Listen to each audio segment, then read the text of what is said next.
Hello guys, how's it going? My name is Dal. Every single season in World of Warcraft brings in a brand new meta of classes, which is a list of classes that are part of some of the strongest options available, offering the best of the best kits for dungeons, raiding, or PvP. And every single season, that meta tends to change regularly.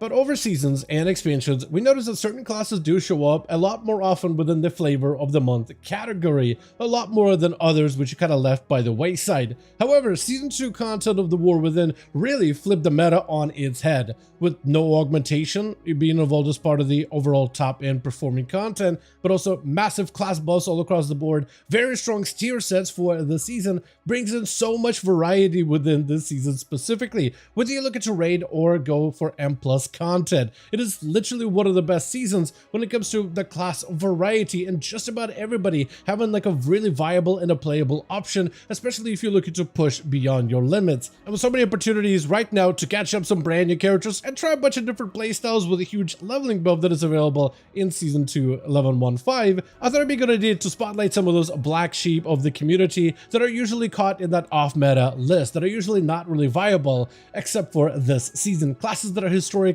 not that strong, but are actually performing incredibly well right now in Season 2. In case you're looking for some fun variety of different alts to pick up and test out some of the playstyles that are usually not really all that well represented. But as always, if you guys want to see more regular updates for War Within, patch 11.15, or even future updates, be sure to follow the channel and subscribe. But otherwise, let's dive right in. So one of the easiest classes to put on this list will be the Feral Druid. Historically, Feral specifically haven't been amazing for PvE content. They haven't necessarily been like downright bad and awful, but they have a history of being the black sheep of most melee DPS for a very long time. No matter the expansion, no matter the season, and while they do have pockets where they sometimes shine, they're generally not seen as good by large amounts of player community. They don't have like, things like Cloak of Shadows and immunities like that of a rogue. They don't really have some mass giga AoE like what a Windwalker can bring. They also can just play Boomkit instead of Feral because that is just literally safer. You have relatively similar kit, especially with raid compositions, but Ferals right now are actually looking very strong. They in particular have a really good season tier set. The Season 2 set with the bleed damage, bite damage, and primal rat damage that stacks over time, as well as that apex predator consumption damage that does big winter damage and also increases the damage of periodic effects on the target. It is so good right now, and I'm a huge fan of it. It plays really well into the Feral bleed and bite playstyle, offering additional oomph in damage, but also greatly powering up your bleeds. It is a really, I feel like, undersold option by many players that do honestly miss out on just how good that thing is. And right now with the current playstyle, especially with Mythic Plus or even raids, I would say the bleeds and bites playstyle is now balanced to the fact where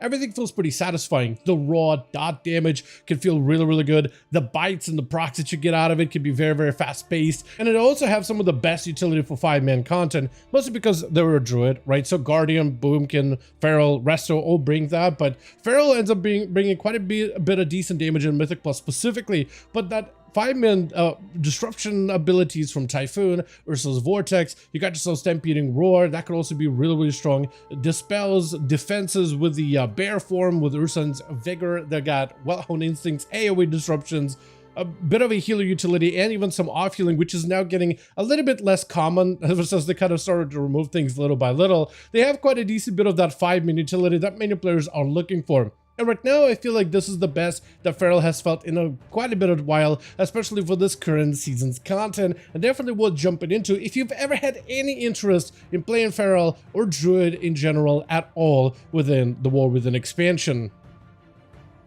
Now, another spec that really gets to shine right now, get it? Shine, because Bellador is all shining right now, is the Devastation Evoker. Besides the cringe opener here, Devs actually feels really good. One of the ways that caused devs to actually kind of get surged forward is the fact that augmentation is no longer the meta pick. You no longer really play it anywhere within raids or dungeons, and this gives some breathing room for the other two specs to shine. Preservation hasn't quite picked up as much popularity, but Devastation has definitely improved. And what's really cool about Devastation is, because Dev is split between these two elements of combat, the blue magic and the red magic of the two different dragonflies that get fused together, for the longest time players kind of have leaned more into that blue damage, I guess together with Scale Commander and the Massive Cleavage, who would give it disintegrates and really sharp bursting damage with Eternity Surges, but this time around it looks like that the winds have shifted into the red. And the Flame Shaper helps kind of emphasize that red damage and red magic in so many cool ways that really gives like a unique thematic component to it, which I am a personally big fan of. Like whenever I play Rogue, I like, you know, having a poison bleed or a bleed build as assassination, and I love the thematics between those two builds and the focus of damage that you can get, and being able to create thematic builds. I've just always enjoyed that with classes generally. But when it comes to Flame Shaper, what's really cool about it is the Engulf ability, which has the opportunity to deal some really big, spiky AoE damage and create such awesome bursty combos with it that is just super satisfying. Devastation technically does have crit synergy for big burst damage of Spellweaver's dominance, and that is something that a lot of players miss out on. They're kind of like Ellie Shamans with that same mindset. They have crit damage amplification as part of a base identity. So when you have an ability that hits as hard as Engulf, that can deal additional damage per dot effect, being able to line up huge set of dots and then landing that fatty crit, oh, it doesn't feel satisfying to just perform all over all. And since the spec is so bursty, it just ends up fitting well into the Devastation playstyle. Plus, you also get to go into cool thematic components like being able to create Firestorms, which are like their versions of Blizzard, but instead of being blue, they're red, which a lot of tanks still run out of, thinking it's an enemy mechanic. Hopefully that will change in the future, or maybe they can just change the color of Firestorm to be like blue for other players, but red for the Evoker, so like nobody runs out of it just instinctively. Besides this, Dev also feels really good in dungeon content and even in raid content. The utility of this class between the rescue and the shields it can provide, the Zephyr defensive that could also be really good, the power that comes with Oppressive Roar, especially when you pair them together with Vedge's Demon Hunters who are so AoE CC heavy. It's really cool because the spec is in a great spot to create some of those synergies that can work hand in hand with other classes, and it definitely brings a little bit more of this unique play to it. Still, it has this whole like flying, using hover ability to deal damage from a distance, but you have a shorter range, so not everybody's going to enjoy Devastation. But if you've ever had interest in playing Dev Evoker at any point in the expansion, or if you just like big burst damage, I think that right now Devastation is in the best spot it's been in a very long time, and now would be the best time for them to really shine if you're looking to play a dragon in War Within. Now, another spec that's gotten a hell of a lot better recently is the Arcane Mage. It turns out if you build this class by like 8% one week, 4% another week, and then juice up a bunch of their talents, all of a sudden the spec starts to perform better than it's ever done before. Arcane Mage is not always a meta choice, however. It has had pockets of like favorability. Commonly and historically, mages definitely are a popular pick, but if you break it down between Arcane, Fire, and Frost, so far we have seen Frost and Fire seen the most amount of time in the spotlight throughout expansions and throughout seasons until now. And in 11.1.5, it is in a great spot. Yeah, again, like I said, if you buff it up enough, all your abilities just start hitting harder and harder and harder until your barrages are critting things for 12 million minimum. So it is definitely a very fun spec that has a lot of cleave and a lot of just raw damage. It is a great funnel spec, however, though. While it can hit multiple targets, it also has fantastic priority damage, which is something a lot of players in dungeons are looking for. And Arcane is excellent at doing that without having to sacrifice AoE damage. You just get strong single target damage to just pile drive that mob, but everything around it will also continue to melt around as well. So they're basically like a Fire Mage or like a Frost Mage, really. They're more alike than ever before, and they're just in a really good spot right now for that huge effective damage while still being able to do a lot of cleaving. And while historically Arcane Mages have generally been harder to play than the other two, I would argue that right now more within the Spellslinger variation of Arcane, which is the stronger and the more popular choice right now, while not everyone's cup of tea, it is definitely really easy. It's very passive and it's very proc based, mostly focusing on barraging multiple targets as soon as you hit 4 charges of arcane charges. When hitting more than one target, there's a little bit of cooldown and buff tracking that you gotta do as Arcane, which is gonna be like that as part of the class identity. But this variation of Arcane, I would say, is one of the easier ones to get into. So if you've always been intimidated by the spec, I think now would be the best time to give it a solid shot. Another spec I think is worth checking out is Marksmanship Hunter. While Hunters generally as a class perform fairly, I'd say, above average when it comes to the popularity between season to season, it feels like Hunters just are everywhere, though they're never like literally the best or rank 1 at everything, or if they ever are, Blizzard tends to nerf them pretty quickly. There's been some moments where Beastmaster or Marksmanship does like ludicrous amounts of damage, and Blizzard is usually quick to nerf Hunter over every other class is what I noticed. I'm not saying the Hunter is like the most aggrieved class, but I have noticed there's a pattern for sure. Anyway, with Marksmanship, it is not always a class that is at the top of the ladder. Sometimes it's Beast Mastery, rarely Survival, but we have seen pockets of it, and sometimes it's Marksmanship, but it's never all 3 specs at the very top. So I think it's worth it to put Marksmanship in this list, because it's not always meta, and I'd say it's more often not meta than it is meta. Though the rework that they've gotten for 11.1 has been awesome. I've really got to dive in and really sink my teeth into the playstyle recently, and I actually quite enjoyed.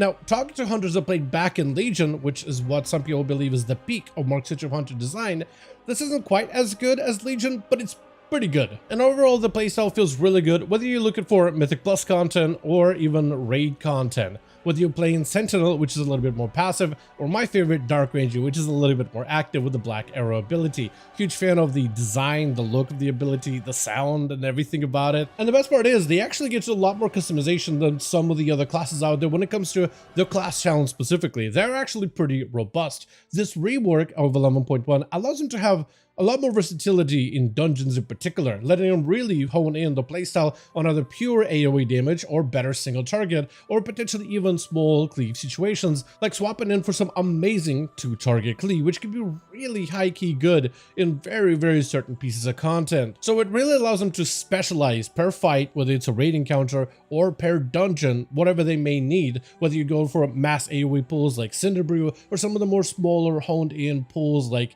Theater of Pain, just because you kind of have that limitation because of the way the dungeon is structured. Marksmanship is able to adapt to all of those playstyles while retaining the utility that comes with playing a hunter. The playstyle and the gameplay loop of it all feels really good, and particularly I'm a huge fan of the precise shots.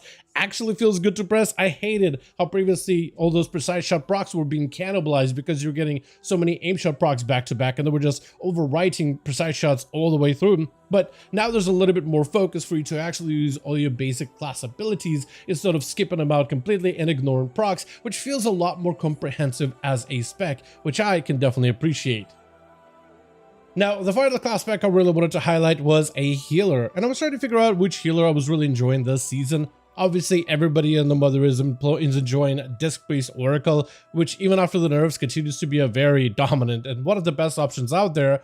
But I have to say, the only other healer I'm enjoying this season, at least for the time being, is a Holy Paladin. Holy Paladin, like every other healer, kind of rotate when it comes to the overall meta. Sometimes they're good, sometimes they're not, but the healers tend to rotate pretty consistently. Either way, the last time Paladin were really popular as a healer was about expansion of Shadowlands, and I think they had one good season of Dragonflight, but all of it was definitely pretty short-lived, which I think is enough to put them on this list. And what I think is cool about Holy Paladin is it's actually the only other healer to break into plus 19 dungeons for Mythic Plus content outside of an Oracle disc. The Mythic Plus meta is very competitive, and only disc-based so far has been able to float above everybody else, but Holy Paladin is right on their heels, and hopefully we'll see him breaking into some of the more high-end content as well. The current build for Holy Paladin has recently been buffed up quite a decent bit, but the current setup that they have right now is really effective at spot healing, which is kind of the bread and butter of the Holy Paladin playstyle. If your burst healing to singular targets is high,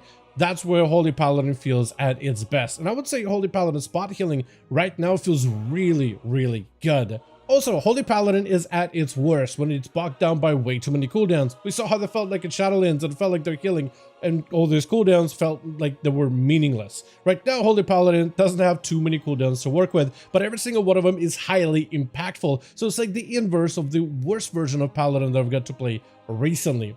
Their damage is also quite nice. It definitely isn't the highest, but it's pretty up there. Plus, Paladin in general has a huge variety of talents that can help out a 5-man content dungeon group. A variety of different blessings, as well as buffs, as well as excellent mob control with an AoE blind, a stun, as well as an interrupt, as well as some of the best defenses in the game. So there's definitely a lot good that can be said about Holy Paladin, and currently I do enjoy them. Right now, disc-based is still going to be the preferred and the dominant choice, but Holy Paladin is at least staying on their heels and trying to push some of the more difficult PvE content, which is definitely exciting to see.